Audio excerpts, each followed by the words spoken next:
Well, Karin, thank you so much for coming on today.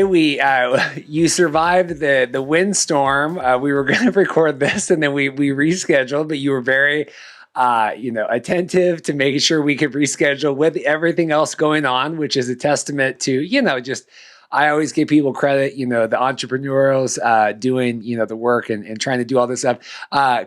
Karin Webster with Blue Bonsai Printing down in Oregon. Thank you so much for coming on. Why don't you introduce yourself and tell us who you are and what you do?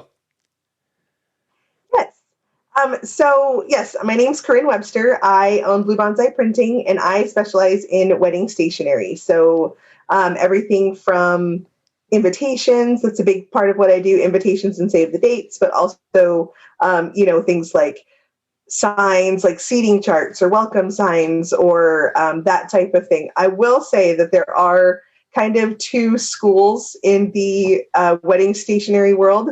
There are the digital designers, and then there's the hand letterers, so the people who do like calligraphy and that type of thing. I am not a hand letterer. I stay in the digital realm. So, and there's places for both, and there's definitely some amazing hand letterers out there. I have chicken scratch for handwriting, so I stay in the digital realm. That's great. Well, no, design is, as someone that, even with the podcast and my business, you have worked with, my designer for years. I'm sure he wants to wrangle my neck sometimes, but it is just the attention to detail and the thoroughness of that is very, very challenging. Yeah. And I also definitely have a terrible handwriting. So we're on the same page there. Yeah, I can put envelopes through printers like nobody's business, but ask me to write something out and it's not going to go well. Well, I'm excited to have you on because, and I've told this story before on the podcast, but when it comes to paper goods, invitations, those sorts of things, that was really the only customization we really did, my wife and I, when we got married, is we spent a lot of time on the invites, the signage that we had, the seating charts, things like that. It's hard to be a wedding vendor, getting married. It's like, okay, what, you're Right. judging everything and looking at all this stuff. But that was the one thing that we really did spend a lot of time on. So it is always great to connect, to get, more of, stationers and invitation people on the podcast to share that, because I do think it's a way, to really put your stamp on kind of, everything about your day, the whole way through. So why don't you, first off, just kind of walk through the different things that you offer, and then I want to get more into how you kind of got involved in all this. Sure. So, like I said, the main portion of what I do are save the dates and invitations. So a lot of, people come to me with their save the dates and they say, oh, okay, we have this picture or multiple pictures that they want to use.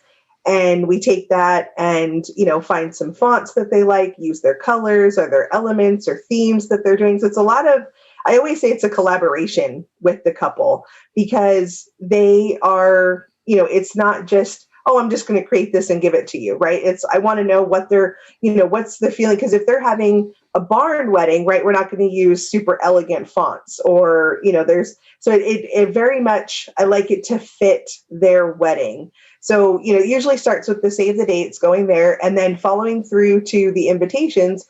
A lot of times, even if we're going, invitations typically don't have photos on them. They can, but they don't always. And so then we just take kind of those fonts and some of those similar color elements and those things, make an invitation, and then also do, like I said, seating charts. And if people want to do place cards or table numbers or escort cards, or whether it's a bar menu or kind of any of those things, and then finishing all the way through to the thank you notes.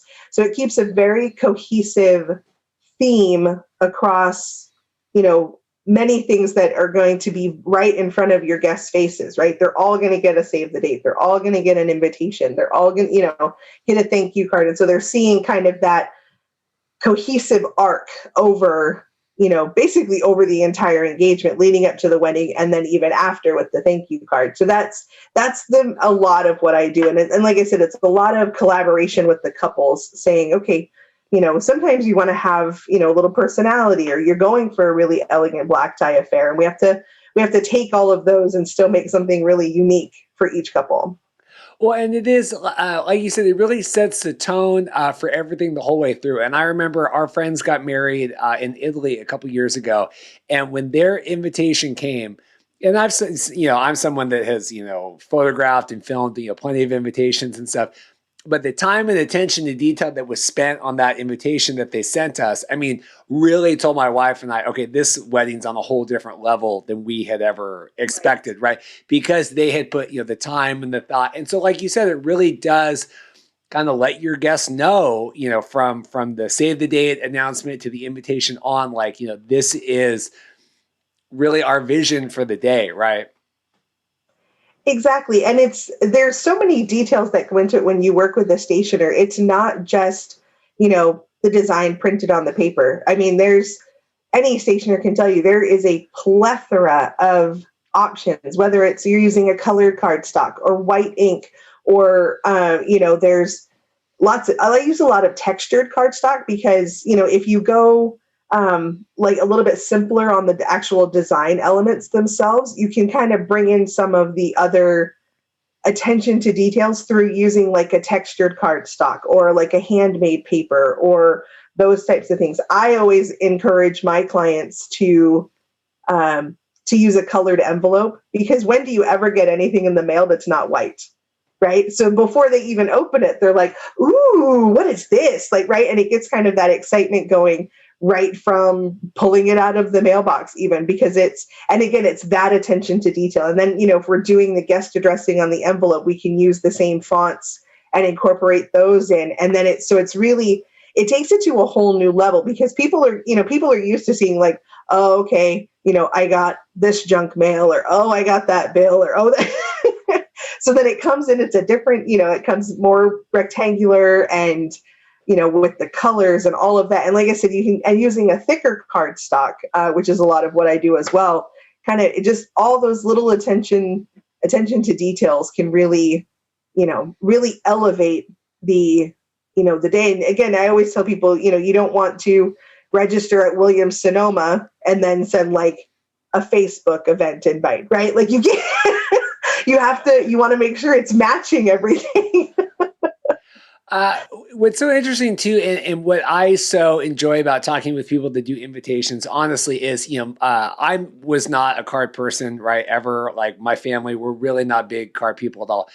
My wife is the biggest card person you'll ever meet, right? And our refrigerator and island and everything is littered with wedding invitations and birthday cards and everything else. That when we moved into this house, the first thing she did was open up the box that had all the Christmas cards that we had gotten because we moved in January, and put them all on the fireplace. So I mean, this is really something that speaks to me, in terms of the importance of that. How do you look at your role now and the role of the wedding invite? It's such a digital age now, but it is still so nice to get these things right in the mail. So how do you work through and balance that, and how do you talk to your clients about that? I like to remind people that it's a wedding, right? It's a once in a lifetime. It's not a housewarming party. It's not a barbecue. It's not, it's a wedding. So even if you're having a wedding that is, say, more casual or more laid back, it's still a wedding, right? And even though there's like, social traditions and things like that, it just brings it to a whole new level, especially because in the digital age, right? Some people don't even get a lot of mail in general because, okay, I'm going to turn on my bill pay, so I don't get this, I don't get, and so it makes it that much more personable that you actually took the time to, you didn't just BCC everybody in an email. Even if, if I printed the envelopes, or, we worked with a calligrapher who did the hand lettering on the envelopes, there's that time and there's that attention to detail. And it's, I think people get lost sometimes in the fact that, you're inviting people to a wedding. They're not coming to give you a gift. They're coming to celebrate with you, right? So they're coming and you want to show that appreciation. And that starts from the very beginning, because I always tell people that, your invitation set the tone for your wedding. Like you said about that one in Italy, It's, if whether it's, we're looking at it as a party, right? Which is totally fine. And that's what my husband and I said, we're having a party and we happen to get married at the beginning of it. Right. And that was kind of the tone that we wanted to set, because we really, you're bringing people together. People are traveling, right? People don't fly across the country or fly across an ocean to go to a barbecue, right?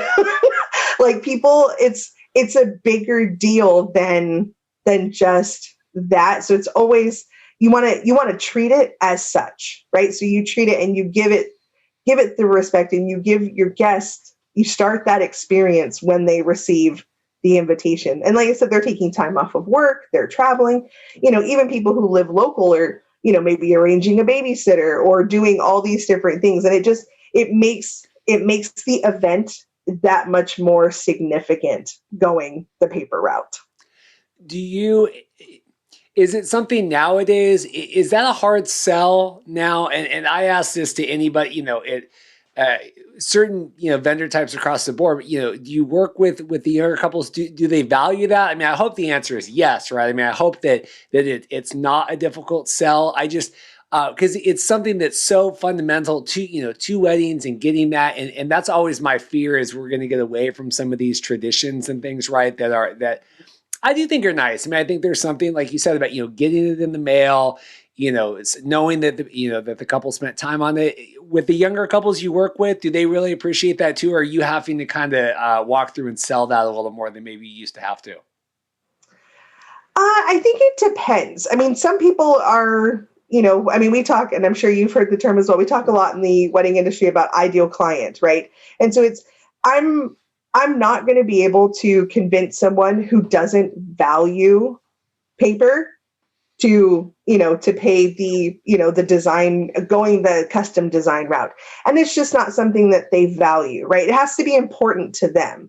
So with a lot of the couples that I end up working with, they've already established that they want the tradition. They want, whether it's self-established or parentally established, can vary, but it's established because there is that tradition. And I think also, if you have, I see a lot of people who, from different cultures, like my family is Puerto Rican. My mom is from Puerto Rico. So there would never be even a discussion about a digital invitation, because that's just not what our family does, or what the expectation is from, that side of the family. It's like, no, you're going to mail an invitation, right? Like there's no, and so I think there's a lot of that still comes into play, is you have a lot of people who, culturally, especially, across the board, that it's expected, right? That's, so a lot of times there's that kind of element that plays into it, or people just want to be really traditional, right? Or they feel like, okay, this is a wedding, this is a big deal, we're going to make it a big deal. So I don't have to, by the time people come to me, there's not a lot of convincing, because they've already, like I said, whether it's for a multitude of reasons, they've already decided, you know what, we're going to bring this in, and we want something truly unique.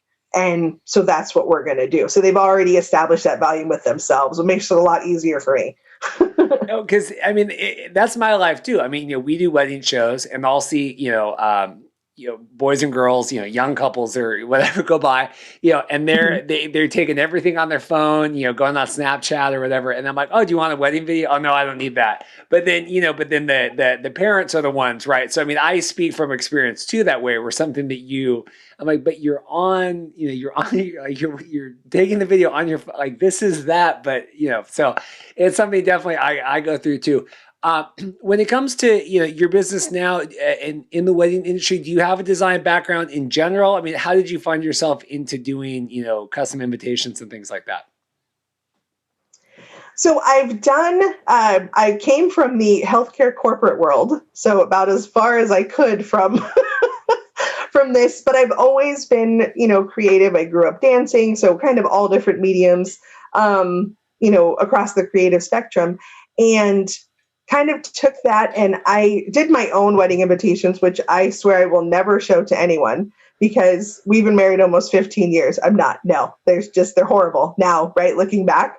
So I even tell my husband, we have to renew our vows because I got to up my game on the paper. Okay. Like, so but I started just kind of, designing, and I had a friend who, unfortunately didn't have, like, her husband was deploying, and this was kind of in the, you know, shortly after kind of 9/11 type thing. And they were getting married really quick. And she's like, hey, can you just design me some stuff? And, we had played around with some things. So that was kind of my first foray. And then, just kind of did more and more designs. So I've definitely learned over the years. I started my business in 2016, mostly as I'm sick of the long commute. Right. I want to take this and do something. So now I'm lucky enough and blessed enough that this is my full-time job. So I've kind of gone over that, but also, over the last almost 5 years, I've spent a lot of time on education and learning file types and, how to do different things. So a lot of it is, I have formal education kind of in the design piece as well. But then I also have grown over, and spent a lot of time focusing on a lot of like self-taught ways to kind of change and do things, and not so that people aren't seeing the same things all the time. Yeah, I mean, because I'm someone too that, I work in video, and I feel like I'm pretty tech savvy, and I still like Shutter and Adobe Illustrator and Photoshop and stuff. I mean, like, when I do the graphics for this podcast, I have a template from my designer, and I'm like, okay, I need to be able to just put a new photo in there, put the news. But my point is, it's not an easy thing to just pick up, right? I mean, how did that process go? You said you had some formal education before. How did it go? I mean, it's just a more technical thing to get into, especially where you're doing the digital designing as well. I'm curious about that. Well, I had actually taken, like I said, came from kind of the healthcare corporate world, is where where I was working before I left my job to do my business. And I had taken, design classes. So I have an MBA specific to, with a healthcare management emphasis. But within that as well, there was a lot of, some classes I could take that were, is where I got a lot of the design experience. So,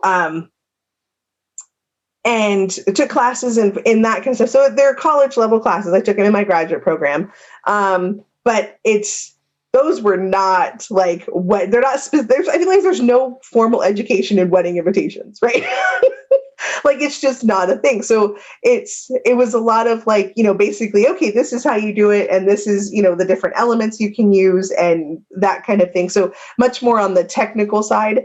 And then the creative side has just been, I'm kind of that Instagram troll that I'm like, ooh, I like that font, or, oh, I like that element, or, oh, that kind of thing. So, and the Pinterest rabbit hole is just the bane of my existence, but so that's a lot of it. So having the technical background of actually like knowing how to do it, but then also bringing in the creative side of, okay, now how do I take this very technical thing and make it beautiful?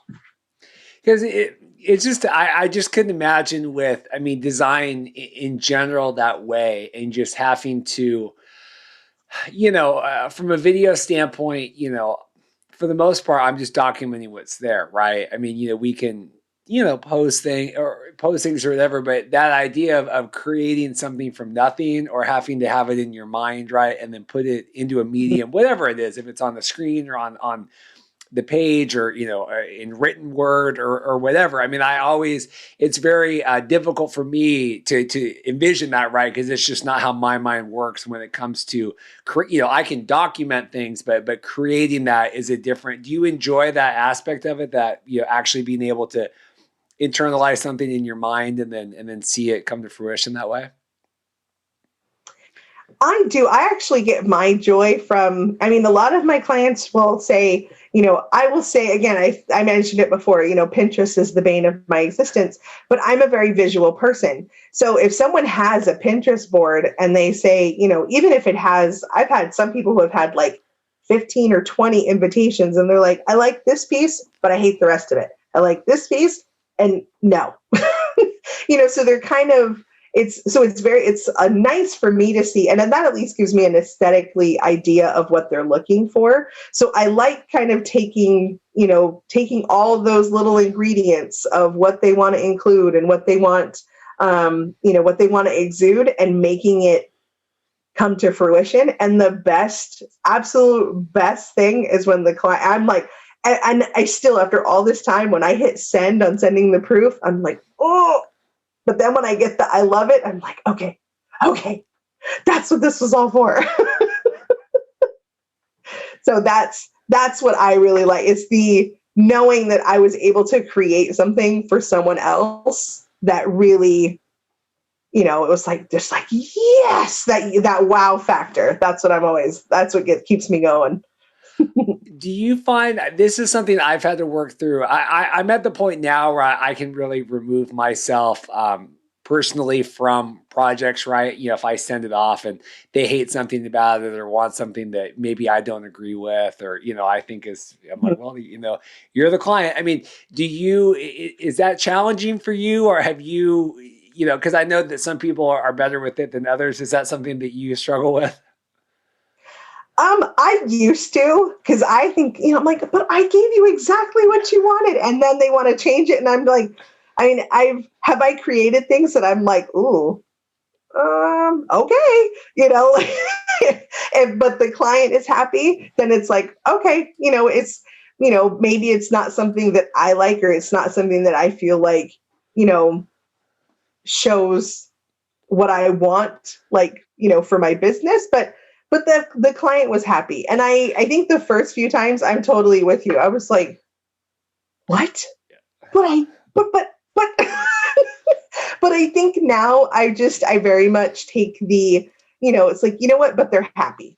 They're happy with the final product, and that's the goal. And so as long as I keep that as the goal and remove, my own, because there's been designs sometimes that I gave them what they liked, and then I took it back and kind of like changed all the wording so you wouldn't know it was for their wedding, and changed it back to how I liked it, and then printed it and posted it on social media, like, and took pictures of it that way.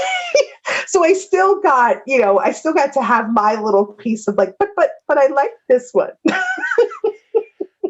Clients are hard. I have a video right now, and the feedback was their graphics at the beginning they wanted altered, and I was like, well, those are actually your graphics that you made and sent me, so I would be happy to put a different, but it is hard sometimes, and with design stuff, with video stuff, photo too, but these kind of, we want this different or that, and you're like, well, but actually, the song is perfectly timed to the video, and so if you want to chop off 45 seconds of the video, that might not actually work anymore.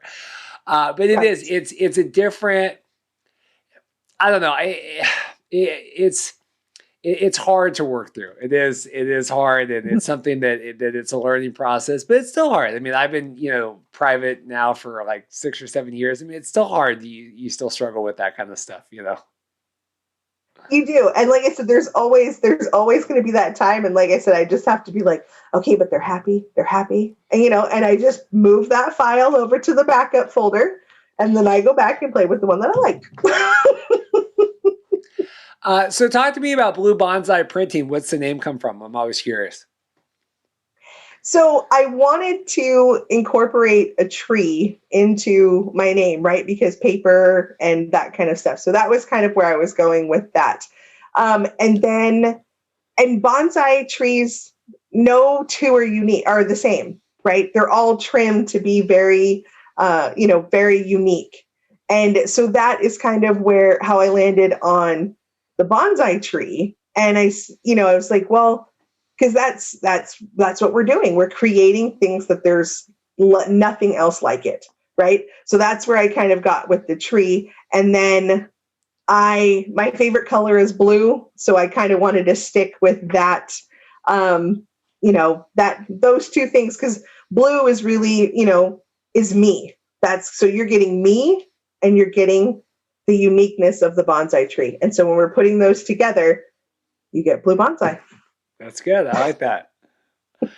Was it transitioning from, private healthcare, salaried, right, employee to, doing your own thing? Was that liberating? Was that scary? What was it like, kind of, doing the corporate thing for a long time and then being on your own?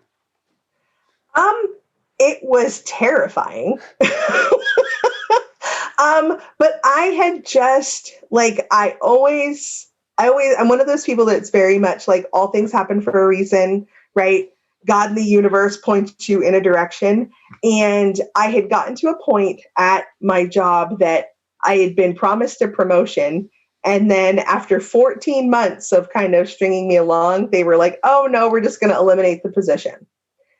So I came home and I told my husband and I said, you know what? I was like, if they're not going to appreciate me, then I'm out, right? Like, and I was losing out on clients because of my job. So I had hit that point where I was up till 2:30 in the morning, getting up at 5 a.m. to drive to my work, to my job. It was exhausting. It was everything negative was happening. I was missing out on time with my kids because I had to do all these things. And we had set goals. We had things to say, okay, well, we want to buy a new house before I quit my job. And we have, XYZ. And then we were looking at, okay, well, the kids are getting older. We have to put them into summer camps and that's going to be expensive. And I just came home and I said, you know what? I was like, we can do it.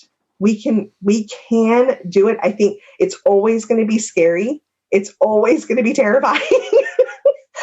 But I was like, you know what? I was like, I can be home with the kids more. I can take them to their activities. We can do all of these different things.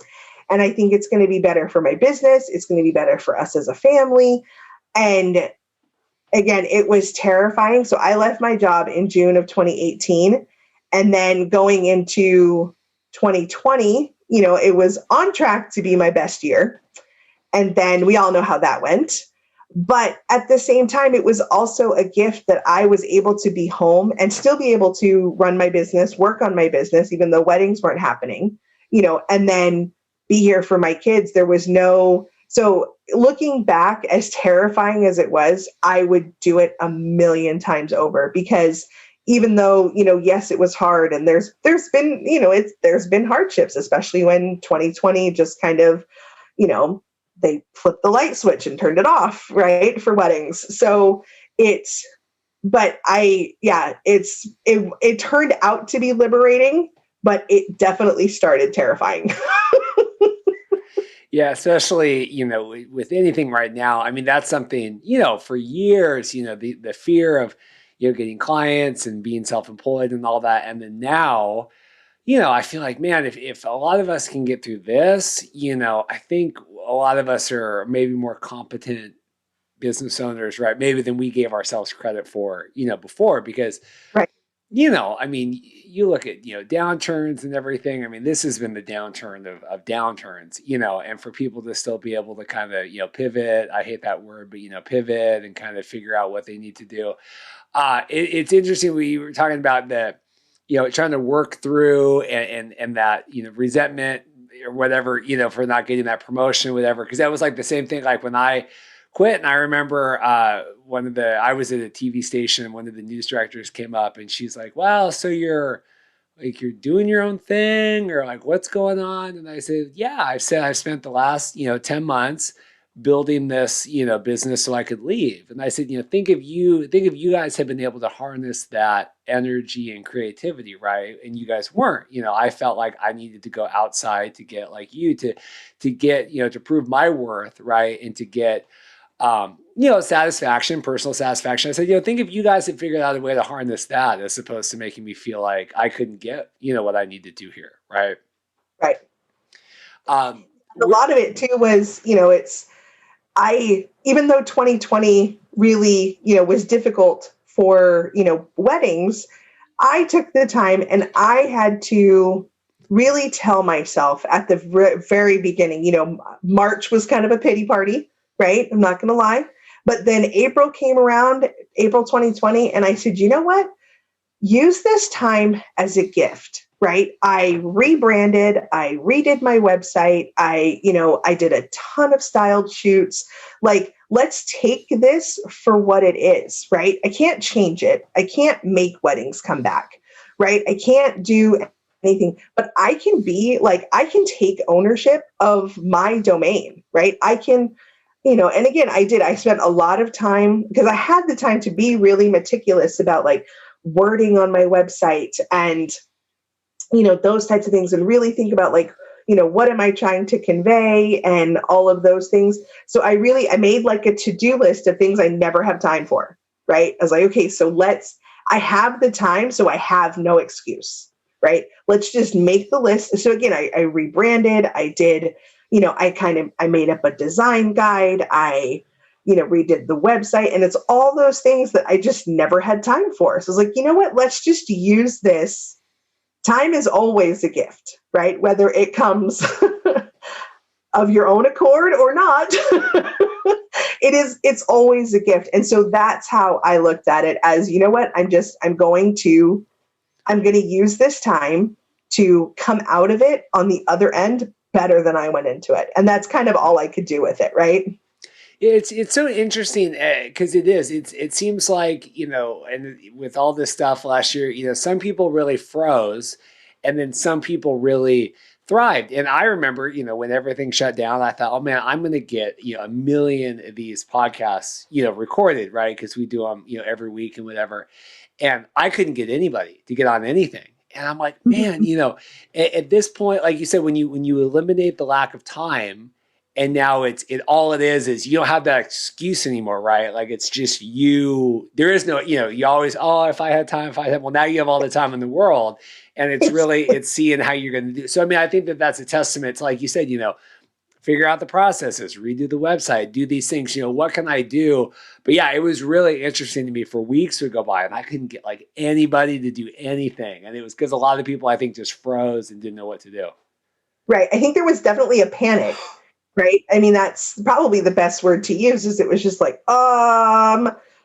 WTF, like, and when we're so, especially going right into the busy season, right? Especially, I mean, March, we're all hitting the ground running, getting ready for busy season and all that.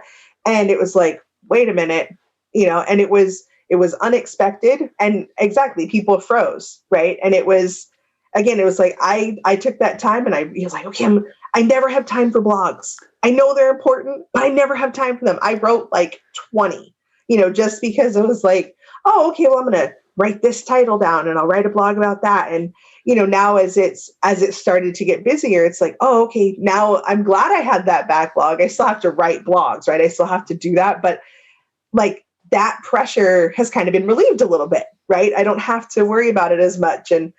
But, and it's sad to me to see kind of how the year affected people. Some people were able to, some people just threw in the towel because it broke them, which is sad. But you also have, you have people who are, as much as the word pivot, right? I think we've all said that more times than we've ever imagined we would. I can see why everybody was like, oh, I'm grasping at straws. I got to find something. I got to change, something. And, also, but I think it also showed tenacity, right? You had to be tenacious. You had to, dig your heels in and say, no, this is me. This is my business. Life will get back, right? Whether it's back to normal or the new normal, either way, we're going to get there. Yes, we don't know how long it's going to take or all of those things, but, just really, really dig that. And I think for me, I was like, no, this is mine. This is me. This is what I want. I want my business. I don't want to lose it. So what do I need to do in this time to make sure that I don't? Well, absolutely. And I talked with, a lot of people back, dealing with all this like unemployment and the stimuluses and the grants and stuff. And I said, being self-employed is a privilege, right? That's not an expectation, right? I mean, that's a privilege that, we've worked hard to do and to be able to do that. And I said, I mean, you have to work to continue to kind of earn that it's not a given that, I hate working in the cubicle or inside and being stuck at a desk, but that's, unfortunately, that's how society is for a lot of people. And you really, work every day to not have to do that, right? But it's not a given, that's something that you have to earn. And I think it did make people really figure out, we had guys and girls that, went back and got, jobs and stuff. And some were in harder hit industries, like DJs up here, were hit a lot more than others. But it was really interesting to see in the people that thrived more. So I'm really glad that you felt like you were able to really succeed in the face of all that. I mean, that's good to feel. Yeah, it is good. And now that, like I said, I'm here and I'm like, okay, I'm okay. I feel, it's like I feel more, and I think I also just feel more comfortable in my skin, right? It kind of like, I feel like it's a badge of honor almost, like, yep, survived 2020. Are you, the way you operate your business, do you try to operate and market more for Oregon couples, or are you able to work more remotely for couples kind of across the area? How does that work for you in your business and what you try to market? I focus a lot of my marketing on the Northwest, really. I grew up outside of Seattle. My dad was in the Navy. And then I went to UW, so really familiar with the area up there. Get up quite often to visit friends and that kind of thing. And then I'm south of Portland, about half an hour south of Portland. But I get a lot of people from Portland and Salem, just because they're about an hour apart. And I'm right smack dab in the middle. So as far as marketing goes, definitely social media is a big one. And so that is, I don't really focus locally so much with that, but definitely networking and that type of thing. I do a lot more locally, but with what I do, like I even have clients. I just shipped out a couple days ago some envelopes to Louisiana. It's like I had a client that was in New Jersey. I have an order I'm working on now that I'm shipping to South Carolina. So, and I think that's been a benefit to me in especially the last few months, because as other states opened up more than Oregon and Washington, people were like, okay, we're moving forward, right? Our 2020 wedding, that's 2021, we're doing this thing. And so, focusing a lot on kind of organic social media. I don't do a lot of like Facebook or Instagram ads, but I just do a lot of, organic social media, hashtags and getting it out there and, showing different things. And yeah, so that's just, it's been really good to be able to, to kind of work nationwide as weddings have started to pop up kind of in different time frames in different parts of the country.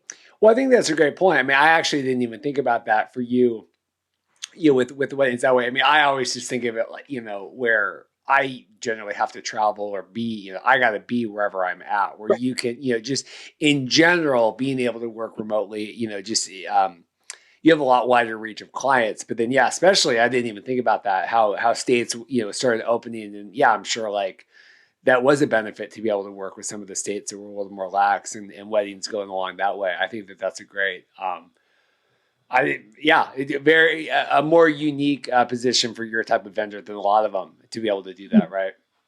Yeah, and so it's a lot of being. I mean, it's really the only vendor that you can choose pretty easily that doesn't have to be local, right? Because even though it's always like, okay, your stationer and your dress or tuck shop are the only people who aren't there on the day of, right? But you still have to go to the dress shop. You have to go to the tuck shop. Right? You have to go to those places. So it's a lot local. But for stationery, I mean, you can really do, really anywhere. And so it also is a benefit to clients too, though, because if they can't find, I get a lot of people who reach out to me because, maybe they're in San Francisco or they're in LA or they're in New York, where just cost of living and everything just costs more in general. And then they reach out to me because they have these maybe their vision and their budget don't match up locally for them. But I don't, it's like the cost of living here and the prices and, to be competitive locally, it's different. So they're like, oh my gosh, really? Yeah. I don't have to charge San Francisco prices. I don't have to charge, right? And it just has to do with, different parts of the country have different, financial cost of living, right? Is essentially what it comes down to. Well, especially like San Francisco. I mean, some of them are, yeah. I mean, especially, it's exactly. So it allows a little bit more of that too, whereas maybe they couldn't necessarily afford, working with someone in their local area, but they're willing to get on a Zoom call and do stuff over email. So it works. Is there something about weddings in general that draws you more working with the design and stuff? I mean, do you do other things? Would you do other things, or is it something about the wedding experience that draws you to that to do more so? I definitely do other things. Like I've done, quinceañeras, I've done sweet 16s, I've done, bar and bat mitzvahs. I've done, kind of those types of events, but those are also along the same lines of that's a once in a lifetime, right? I mean, you're only going to have one bar mitzvah or one bat mitzvah or, those types of things. So that's mostly what I focus on is, and weddings. I mean, I love weddings. I'm such a girl when it comes to that. Like anytime one of my girlfriends gets married, I'm like, I don't even care if I'm invited. Can I just know all the details? So it's just, I love weddings. I do. I love weddings because it's such a celebration. And, weddings for me growing up, because my family is kind of dispersed all over, well, actually all over the world. I have an uncle in China. I have, like that kind of thing. So, it's really one of those things where we get together for weddings and we get together for funerals, right? So always growing up, it was like, oh yeah, one of my cousins is getting married. I'm going to get to see everybody. And so I think that's what, has really endeared weddings to me, because I feel like that's such an event, and it's bringing people together who, potentially don't get to see each other that often. And I love that because, it's for me, family and friends and, just getting together and just that celebration of, nothing else is going to matter that day, right? Like we are here, we are present, and we're all together. And I love that element about those once in a lifetime events so that's what really draws me to weddings. Well, it's certainly something that we took for granted, I think, before, before this. Yes, right. I mean, we reinvented a whole new word, social distancing. Who knew that was a thing? Well, I think a lot of people maybe would hear that they had to go to a wedding and would try to find a way to get out of it. I think nowadays, anybody in the world would go to anything. You're not exactly. Yeah, it'll be interesting. We're still pretty locked down. We're in Seattle and you down in Oregon, but it'll be interesting to see kind of once we open back up again. And just feeling that connection. I was watching Big Brother Canada. I watched because I'm a nerd, and it just started. But they lock these people in the house, right? But they're all COVID tested and everything, and everything. They're all safe. But yeah, last night they all came in and they're like, oh my God, like I've never just to like hug somebody again, or just to be able to like talk to somebody, like face to face and not have all this other stuff going on. I mean, it's. I can only imagine reaching that into weddings here in the next, couple of years. It's going to be a big explosion when people are really able to just be a part of them again, Exactly. I know a cousin of mine lives on the East Coast, and he took a selfie like at a New Year's Eve party, and he wasn't wearing a mask. And that was the first thing I thought of. I was like, where? And he was like in a bar. I was like, where are you that you don't have to wear a mask? Like, what? Like my mind just like, that was the first thing I thought of. I was like, how did you get somewhere without a mask? And it's so true. It's like we've come to this place that, yes, even though, and thank goodness, like the vaccines are rolling out and, and all of those things, but it's, it's like, I think once everybody can be like, yes, I can travel again. Yes, I can see people again. Yes, I can do, all these different things again, and you're right, that people are going to be like, oh, I haven't seen anybody. I am so going to that wedding. My last question for you, and it's interesting. So, I think every vendor has different timetables, right? That they really get to know their couples, right? Photographers get to do a little bit more of the engagement session stuff. We as video, we generally spend a lot more time at the wedding, and then afterward, really getting to know. As a vendor that's not, physically there on your wedding day, how do you really work with your couples in the process that you guys do to really leave your imprint on the day, make sure, build that relationship that you guys have that, hopefully will lead to, referrals and reviews and them being happy and everything else. So how do you know what I mean? We're all kind of in different sections of that process that they go through. So how do you really work with the time that you have with your couples to get that relationship? I spend a lot of time just getting to know them, right? I feel like, if they're even, and it even starts necessarily before they actually book me, just finding out, who they are, how long have they been together, like, what kind of things are they interested in? Because I think, from the design aspect as well, you can take those aspects of their personality and kind of see, like, get to know, because sometimes, like, so I did a circus themed invitation a few years ago, and I went like way, way circusy, right? And the couple was amazing. And so, knowing that, I was like, you know what? I think they're going to love this. I think they're really going to like embrace that. And so getting to know them very early on in the process and just kind of knowing their personalities. And even if it's like, over a text message or on a phone call or something, you can be a smart aleck or you can be dry or like your personality is going to show through. And so that really allows me, to know, okay, good. Like I know, if a client is joking with me or they're, like, oh, my mother, let me tell you, right? Like you get those little pieces that, you kind of have to just take and, file those away and be like, okay, yes, I remember this, or, just make that memorable connection. Being that my dad was in the Navy, he retired when I was 17. So, it's like I spent my formative and teenage years, being in that kind of life.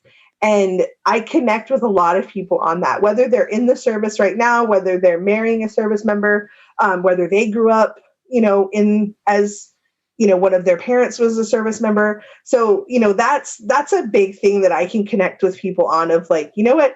That's one of those things like you lived it, you get it. If you didn't, you don't, right? Like you just, so it's finding those little connections and, they have a choice, right? I think it's always, that's one of the things I always remember. They have a choice of where they get their paper products or their paper goods, their, all of those things, they have a choice. So if they're, it's like, it's up to me to make that connection, to make the choice worth it. So it's a lot of, like I said, just a lot of conversation and really not, I always say I'm horrible at sales, right? So I'm really good at people. So that's what I do. I get to know them and I make jokes and I'm really like really sarcastic. So so when I find my kindred spirit, it works really well. And it's, so again, and that's how I look at it is, what, I'm not going to go the sales route because I'm not good at it, right? I'm really good at the people side. So let's just get to know people and then go that route. And just, even putting, and especially if it's like save the dates and then invitations, there's a little bit of gap in between, right? And so I'll send an email and be like, hey, just a heads up, we're going to want to start thinking about your invitations in about a month, no pressure. But, I know you're busy with graduate school or, oh, I know you were having a baby or all those things. And just kind of making that personal thing of saying, hey, you know what? I got you. Right. And even though life is crazy or, oh, hey, especially if there's somebody local and they ask me for a recommendation oh, did you ever reach out to that caterer? Because if not, I can make that connection, or I want to help relieve the stress and just you know, be a person, right? And treat them as a person.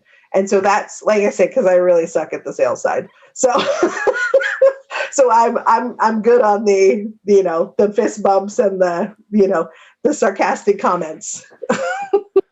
Well, good. Well, I'm so glad that you reached out to come on. This has been so fun getting to know you and building this connection. If people want to learn more about you and your services and everything, where would you have them check out? So I'm all over the usual places. So I have a website, bluebonsaiprinting.com. Facebook and Instagram are both at Blue Bonsai Printing, no underscores or anything. But yeah, so that's connecting with me in any of those places totally works. Well, perfect. Well, thank you so much again. If you're interested in coming on a future episode of the podcast, you can go to bestmadevideos.com/podcast guests. And that's a nice, easy questionnaire we have to kind of get you in the system. We can get things underway. Thank you so much again. And I hope everyone stays safe and, find success here as we move into, 2021 and beyond. Agreed. Thank you for having me. Thank you.